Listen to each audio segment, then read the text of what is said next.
తన మనవడు 6 నెలల బాబట కిడ్నీ సమస్యతో బాధపడుతున్నాడంట. కన్నీరు విడిచి ప్రార్థన చేశారట. ఆ చిన్న బిడ్డకి ఆపరేషన్ జరిగింది, సంపూర్ణ స్వస్థతనిచ్చాడని సాక్ష్యం ఇస్తున్నారు. స్వస్థపరిచిన దేవునికి మహిమ కలుగును గాక.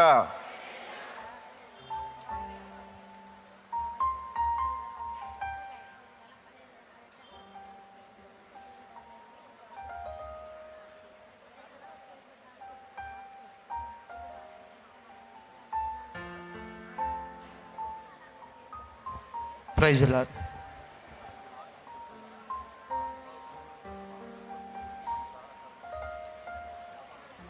నన్ను చూపి వాడతాము. Praise the Lord. సహోదరుడు సాక్ష్యం ఇస్తున్నాడండి. సహోదరుడు వాళ్ళ తండ్రి గారు కూడా లేరు.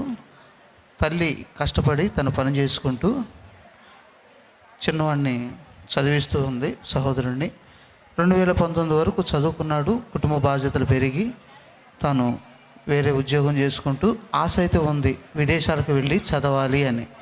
ఆ ఆశను బట్టి ప్రతి ఆదివారం సన్నిధికి వచ్చి, దేవా కృప చూపించు, నేను విదేశాలకు వెళ్ళి చదవాలి, పెద్ద చదువు చదవాలి, నా తల్లిని నేను చక్కగా పోషించుకోవాలి ప్రభు అని ప్రతి వారం వచ్చి ప్రార్థన చేసుకుంటూ ఉండేవాడు.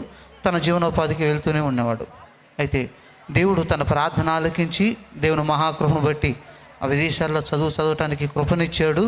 చక్కగా ఇదిగో వీసా కూడా శాంక్షన్ అయింది, జాబ్ వచ్చింది. అక్కడ రేపు 20వ తారీఖు వెళ్ళి అక్కడ అమెరికాకు వెళ్ళి అమెరికాలో జాబ్లో జాయిన్ అవుతున్నాడు. గొప్ప కృప చూపించిన దేవునికి స్తోత్రం చెల్లిద్దాం. Hallelujah, hallelujah. Praise the lord, praise the lord. మన మధ్యలో సహోదరి శిరీష గారు ఉన్నారు. పసుమర్తి గ్రామానికి చెందినవారు. తన సహోదరుడు డీజిల్ మెకానిక్ చదివాడంట. చదివి 2 సంవత్సరాలు ఉద్యోగ ప్రయత్నాలు చేశాడంట. ఎన్ని ఆఫీసులు తిరిగినా ఎక్కడ కూడా ఆమె కాల్ చేస్తామని చెప్తారు, కానీ ఎప్పుడు ఫోన్ చేయటం కానీ మరలా రమ్మంటం కానీ అలా ఏమి చేసేవాళ్ళు కాదంట. నా అనుకున్న వాళ్ళు కూడా అవమానంగా మాట్లాడారంట. అరే, మీ తల్లిదండ్రులు ఎంతో కష్టపడి చదివించారా, ఉద్యోగం సద్యోగం లేకుండా గాలికి తిరుగుతూ ఉన్నావని అవమానకరంగా మాట్లాడినప్పుడు దేవుని పాదాలు పట్టుకొని ఏడ్చి కన్నీళ్ళు విడిచి, అయ్యా నాకు ఉద్యోగం ఇవ్వయా అని దేవుని పాదాలు పట్టుకున్నప్పుడు అప్పటి వరకు ప్రైవేట్ ఉద్యోగాల కోసం తిరుగుతూ ఉన్న వ్యక్తి ఒక్కసారిగా సెంట్రల్ గవర్నమెంట్లో జాబ్ వచ్చింది అన్నయ్య అని చెప్పి సాక్ష్యం ఇస్తూ ఉన్నాడు.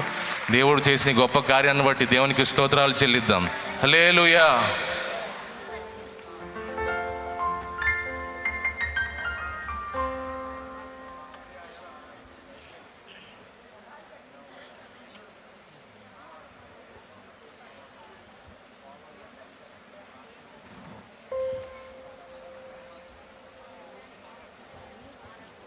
పెద్ద ఆయన సాక్ష్యం ఇస్తున్నాడండి. గడిచిన సోమవారం ఇక్కడ సన్నిధికి వచ్చి పని మీద చూసుకొని తను వెళుతూ ఉండగా దండమూడికి సమీపంలో బండి ఆపి తను ఏదో పని చేస్తున్నాడు. దాని బండి స్టార్ట్ చేద్దాం, మళ్ళీ బండి ఎక్కి స్టార్ట్ చేసేటప్పుడు 3 కుర్రవాళ్ళు ఆ బండి మీద వస్తూ బైకు అంతే గుద్దేసి వెళ్ళిపోయారు. ఆ స్పీడ్ మీద వచ్చిన బైకు అతను అంతే పడిపోయాడు. కానీ పట్టించుకోవాలి. దెబ్బలు గాయాలు అయినాయి. లేపుదామంటే భయం వేసింది వాళ్ళకి, చనిపోయాడేమోనని చెప్పేసి భయపడి వాళ్ళు అంతే వెళ్ళిపోయారు.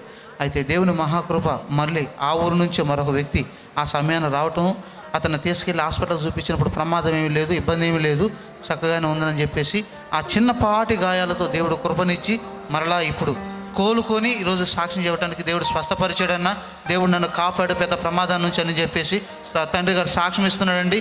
గొప్ప అద్భుతం చేసిన దేవుని స్తోత్రం చెల్లిద్దాం. హల్లెలూయా, హల్లెలూయా. మన మధ్యలో పెద్ద ఆవిడ ఎస్తేర్ గారు ఉన్నారు. నగరికల్ ప్రాంతం నుంచి వచ్చారు. తన మనవడు వివాహం చేశారంటే కొన్నాళ్ళ తర్వాత వాళ్ళు విడిపోయారు. వాళ్ళు ఇంకా దేవుణ్ణి నమ్ముకోలేదు. ఈ పెద్ద ఆవిడ మాత్రం దేవుణ్ణి నమ్ముకుంది.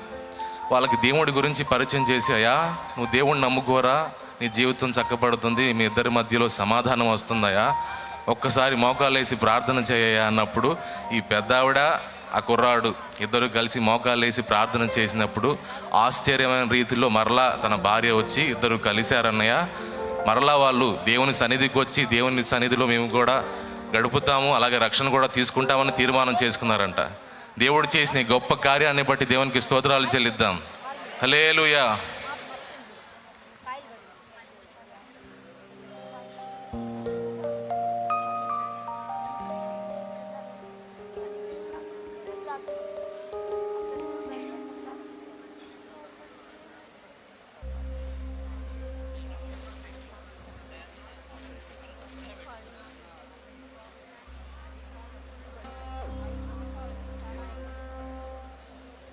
సహోదరుడు సాక్ష్యం ఇస్తున్నాడండి.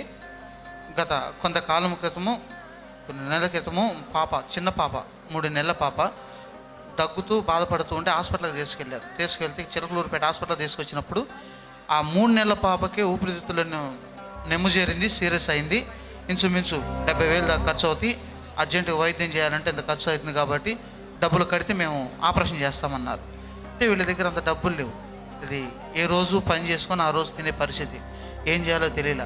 సరే కనీసం గుంటూరు కన్నా తీసుకువెళ్దాము, అక్కడ ఏమన్నా అవకాశం ఉంటుందని చెప్పేసి గుంటూరు తీసుకెళ్తే అక్కడ కూడా అంతే చెప్పేశారు. ఇంచుమించు ₹1,00,000 దాకా కట్టాలా, కడితేనే మేము ఆపరేషన్ చేస్తాం, లేకపోతే ఆ పాపకి ప్రమాదం అని చెప్పేసి వాళ్ళు చెప్పగానే చేసేదేమీ లేక ఉపవాసం ఉండి వీళ్ళు ప్రార్థన చేసుకోవడం ప్రారంభించారు. అయితే దేవుడు వీరు మొర ఆలకించి ఎటువంటి ఇబ్బంది కలగకుండా ఆ 70,000 ₹1,00,000 అన్న వాళ్ళు 15,000కి ఇక్కడే చిలకలూరుపేటలోనే 15,000 తీసుకొని ఆ వైద్యం అంతా చేయటం జరిగింది. ఇప్పుడు ఆ పాప సంపూర్ణ ఆరోగ్యం పొందుకొని చక్కగా ఆరోగ్యంగా ఆడుకుంటుందని చెప్పేసి సహోదరు సాక్ష్యం ఇస్తున్నాడండి. గొప్ప కార్యం చేసిన దేవుని స్తోత్రం చెల్లిద్దాం. హల్లెలూయా, హల్లెలూయా. సహోదరి సాక్ష్యం ఇస్తుంది. తంది బొబ్బేపల్లి. తను ముస్లిం కుటుంబంలో నుంచి యేసు ప్రభుని తెలుసుకొని సొంత రక్షకునిగా అంగీకరించింది. తన కుమార్తెకి వివాహమై 5 సంవత్సరాలు గడిచింది. 5 సంవత్సరాలు గడిచినప్పటికీ పిల్లలు లేరు. ఎన్నో ఆసుపత్రులకు వెళ్ళారు, ఎంతోమంది డాక్టర్ల దగ్గరకు వెళ్ళారు. డాక్టర్లు కూడా చెప్పింది ఏంటంటే మీ అమ్మాయికి పిల్లలు పుట్టరు అని చెప్పేశారు. వాళ్ళు తేల్చి చెప్పేశారు. కానీ సహోదరికి అయితే ఒక విశ్వాసం, దేవుడు ఇస్తాడు అన్న నమ్మిక. దేవుని సన్నిధికి వచ్చింది, దైవజనుడితో ప్రార్థన చేయించుకుంది. ఇక్కడ ఉన్న వారి ప్రార్థన టీముకు కూడా తెలియజేసి ప్రార్థన చేయించింది. ఇప్పుడు దేవుని కృపను బట్టి తన బిడ్డకు 9వ నెల దేవుడు గర్భఫలాన్ని తెరచి వారి జీవితంలో గొప్ప కార్యాన్ని చేశాడు. గొప్ప కార్యాన్ని చేసిన దేవునికి మహిమ చెల్లిద్దాం. హల్లెలూయా, స్తోత్రం. దేవుని పరిశుద్ధమైన నామమునకు మహిమ కలుగునుగాక. చెల్లి సుకన్య యామర్తి నుంచి వచ్చింది. తను సాక్ష్యం చెప్తుందనండి. తన చాలా ఇబ్బందికరమైనటువంటి పరిస్థితులు ఉన్నాయి కుటుంబంలో. అప్పులతో ఆర్థిక సమస్యలతో ఉన్న వేళ తన ఉంటున్నటువంటి ప్రాంతంలోనే వారి బంధువుల దగ్గర మరి ఇలాగ అవసరమని అంటే, అమ్మ నా దగ్గర అయితే డబ్బు లేవు, మరి ఇలాంటి పరిస్థితుల్లో ఉన్నామని వాళ్ళు కూడా చెప్తే, వాళ్ళు చెప్పడమే కాకుండా వాళ్ళ దగ్గర ఉన్నటువంటి బంగారాన్ని ఇచ్చి నీకు చాలా అవసరం ఉన్నట్టుంది, తీసుకొని వెళ్ళి తాకట్టు పెట్టుకొని నీ అవసరత తీర్చుకోమని చెప్పేసి విలువైనటువంటి బంగారాన్ని వీళ్ళకి ఇవ్వడం జరిగింది చెల్లి సుకన్యకు. తను తీసుకొని వెళ్ళి బంగారపు కొట్టులో తాకట్టు పెట్టి డబ్బు తీసుకొని ఆ తర్వాత తన అవసరత తీర్చుకుంది. ఆ తర్వాత తన చేతికి డబ్బులు వచ్చినాయి. మరి ఎవరి అయితే బంగారం తాకట్టు పెట్టిందో విడిపించి వాళ్ళకి ఇద్దామని చెప్పి బంగారపు కొట్టుకు వెళ్ళిన వేళ ఆ బంగారు షాపులో వాళ్ళు చెప్తున్నారు, నువ్వు చెప్తున్నటువంటి నీ పేరు కానీ ఏమీ లేదమ్మా, నువ్వు వెళ్ళిపోవచ్చు అది అని చెప్పేసి అలాగ చెప్పారంట. అప్పుడు ఈ చెల్లి, మరి నాకు ఆపదలో ఉన్నానంటే వారు సహాయం చేశారు, ఇప్పుడు ఎవరిదో తీసుకొని వచ్చి బంగారం పెడితే ఇప్పుడు వారి పేరు లేదంటున్నారు, ఇప్పుడు అది ఎంత విలువ చేస్తుందో ఏంటో అని చెప్పి కన్నీటితో దేవుని సన్నిధిలో ప్రార్థన చేసిందంట. ప్రభువా, మరి ఈ విధంగా నాకు సహాయం చేసినటువంటి వారి విషయంలో వారికి ఇబ్బంది కలగకూడదని దేవుని సన్నిధిలోకి వచ్చి దేవుని సన్నిధిలో కన్నీరు కార్చి ప్రార్థన చేసి తను తన భర్త మరలా వెళ్ళారంట. వెళ్ళినప్పుడు జరిగినటువంటి కార్యం ఏంటంటే, అమ్మ లిస్టులో అయితే నీ పేరు లేదు కానీ నువ్వు చెప్పినటువంటి గోల్డ్ అయితే ఉంది, తీసుకొని వెళ్ళని చెప్పారంట. ఆ గోల్డ్ తీసుకొని వచ్చి తను ఎవరి దగ్గర తీసుకున్న వాళ్ళకి ఇచ్చేసింది. దేవునికే మహిమ కలుగునుగాక. తర్వాత మరి ఒక చెల్లి సాక్ష్యం చెప్తుంది. చెల్లి పేరు సంధ్యారాణి, ఉప్పుమాగులూరు. తనకి చెవిలో ఎడమ భాగం రిపోర్ట్స్ కూడా తీసుకొని వచ్చింది. ఆ రిపోర్ట్స్లో తన ఎడమ భాగం ఎడమ చెవిలోనికి ఒక పురుగు వెళ్ళి ఆ పురుగు లోపలే ఉండి చీము పట్టేసి విపరీతంగా నొప్పి. తనైతే రక్షణ పొందింది, అన్యజనుల కుటుంబంలో నుంచి వచ్చింది, విగ్రహారాధన చేసే కుటుంబంలో నుంచి వచ్చింది. తన ఇంట్లో ఎవరు రక్షణ పొందిన వారు లేరు. తనైతే యేసుక్రీస్తుని తన సొంత రక్షకుడిగా అంగీకరించి దేవుని సన్నిధికి క్రమంగా వస్తున్నటువంటి సహోదరి. అయితే ఈ బాధ వలన సన్నిధికి కూడా వస్తుంది, కానీ నొప్పి అయితే తగ్గట్లా. ఇలా నెల గడిచిపోయింది, 2 నెలలు గడిచింది, కానీ తగ్గట్లా. డాక్టర్స్ చెప్పారు, నీకు చెవిలో ఫంగస్ వచ్చిందమ్మా. అది కన్నీరు కార్చడం. హిజ్కియా దేవుని సన్నిధిలో కన్నీళ్లు కార్చినప్పుడు కన్నీళ్లు చూచినటువంటి దేవుడు అతని ఆయుష్ పొడిగించినట్లుగా ఈ చెల్లి దేవుని సన్నిధిలో కన్నీళ్ళు ఒక్కటే, దేవుని మాటలు వినడానికి లేదు, ఆ నొప్పి భరించడానికి లేదు, అంత విపరీతమైనటువంటి బాధ. తర్వాత హాస్పిటల్కి వెళ్ళినప్పుడు డాక్టర్లు వైద్యం చేశారు. ఆ లోపల ఉన్నటువంటి చీము అదంతా కూడా ఆ ఫంగస్ ఏదైతే ఉందో అదంతా తీసేశారు. దేవుడు చేసినటువంటి అద్భుతం ఏంటంటే ఈరోజు చక్కగా చెవి వినబడుతుంది. దేవుని గురించి తను తెలిసినటువంటి వారందరికీ సాక్ష్యం ఇస్తుంది. రిపోర్ట్స్ కూడా తీసుకొని వచ్చిందండి. దేవునికే మహిమ కలుగును గాక. Praise the lord. హల్లెలూయా. అన్నగారు సాక్ష్యం ఇస్తున్నారు. అన్న పేరు దానియేలు, ఇక్కడే పరిచర్య చేస్తారన్న. తన అక్క కుమార్తె, తనకి వివాహమై 16 సంవత్సరాలు గడిచింది. ఎంతోమంది డాక్టర్ల దగ్గరకు వెళ్ళారు, ఎన్నో పరీక్షలు చేశారు, ఎటువంటి ప్రయోజనం లేదని డాక్టర్లు కూడా పిల్లలు పుట్టరని వీరికి చెప్పేస్తే ఒక పాపని తెచ్చుకొని పెంచుకున్నారు. వీళ్ళు ఒక పాపని తెచ్చుకొని పెంచుకున్నారు ఇంట్లో. కానీ వీళ్ళైతే ప్రతిరోజు విశ్వాసంతో తన కుటుంబముగా కలిసి ప్రార్థన చేసేవారు. తన మేనకోడల కొరకు, దేవా నీవు అసాధ్యాలను సుసాధ్యము చేయగలిగిన సర్వశక్తిమంతుడు అయ్యా, ఆ బిడ్డకు దేవా నువ్వు గర్భఫలాన్ని తెరువు ప్రభా, నువ్వు సంతానాన్ని మీరు అనుగ్రహించు ప్రభు అని విశ్వాసంతో వారు ప్రార్థించారు.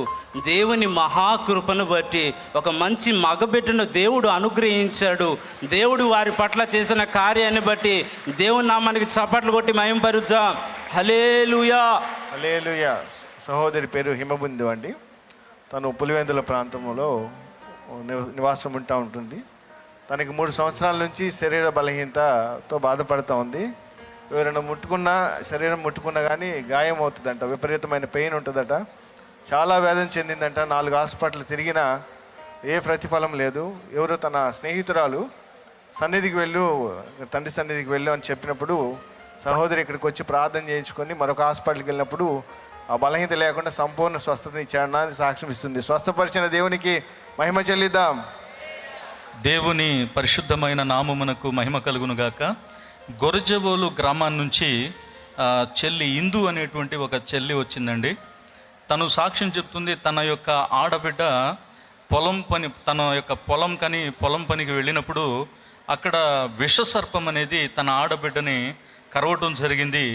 ఆ ఆడబిడ్డని తీసుకొని వాళ్ళు హాస్పిటల్కి నురగక్కుతా ప్రాణాపాయ పరిస్థితుల్లో ఉన్నప్పుడు హాస్పిటల్కి తీసుకొని వెళ్ళారట.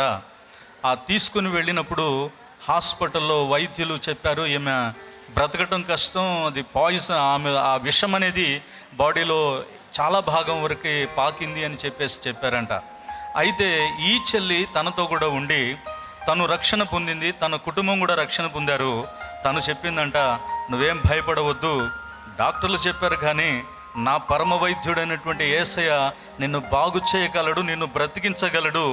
నేను చెప్తున్నాను, నా ప్రభు సన్నిధిలో నేను ప్రార్థిస్తాను, నిన్ను బ్రతికిస్తాడు నా దేవుడని అక్కడే ఉండి దేవుని సన్నిధిలో ప్రార్థన చేసిందంట. విశ్వాస సహితమైన ప్రార్థన రోగిని స్వస్థపరుస్తుంది అని చెప్పబడిన లేఖన ప్రకారంగా ఈ చెల్లి చెప్పిన మాటలు ఆ బిడ్డ కూడా విశ్వసించింది. తనైతే కొంత ధైర్యం తెచ్చుకున్న, డాక్టర్ల మాటలను బట్టి అధైర్యంగా ఉన్న ఈ చెల్లి అక్కడే ఉండి చేసినటువంటి ప్రార్థనకు, ఆసక్తి కలిగి చేసినటువంటి ప్రార్థనకు, విశ్వాసంతో చేసినటువంటి ప్రార్థనకు డాక్టర్లు బ్రతకదు అని చెప్పినటువంటి ఆ బిడ్డను బ్రతికించి సజీవునిగా నిలబెట్టి దేవుని సన్నిధిలో ఉంచాడు. గొప్ప సాక్ష్యం చెప్తున్నాడు. దేవునికే మహిమ కలుగును గాక. Praise the lord. Praise the lord. Hallelujah. మన మధ్యలో సహోదరి ఉంది, గణపారం నుంచి వచ్చారు. ఈ చిన్న పాపకి ఉన్నట్టుండి విపరీతంగా జ్వరం వచ్చిందంట. నైట్ అంతా ఆ తడిగుడ్డ పెట్టి తుడిచినా కూడా కంట్రోల్ అవ్వలేదంట. నైట్ సడన్గా ఫిట్స్ వచ్చేసి హాస్పిటల్కి తీసుకెళ్ళినప్పుడు హాస్పిటల్లో డాక్టర్స్ చెప్పారంట, మీ పాప బ్రతకదు, చనిపోతుంది అయినా సరే మా ప్రయత్నం మేము చేస్తామని చెప్పి వాళ్ళ చేత సంతకాలు పెట్టించుకున్నారంట. మీ పాపకి ఏమైనా మాకు సంబంధం లేదని చెప్పి సంతకాలు పెట్టించుకున్నప్పుడు వీళ్ళు భయంతో కుటుంబం అంతా కలిసి మోకాలేసి ప్రార్థన చేసి కాసేపటికే మరలా పాప కోలుకొని మరలా క్షేమంగా ఉంది అన్నయ్య అని చెప్పి సాక్ష్యం ఇస్తా ఉంది సహోదరి. దేవుడు చేసిన ఈ గొప్ప కార్యాన్ని బట్టి దేవునికి స్తోత్రాలు చెల్లిద్దాం. హల్లెలూయా.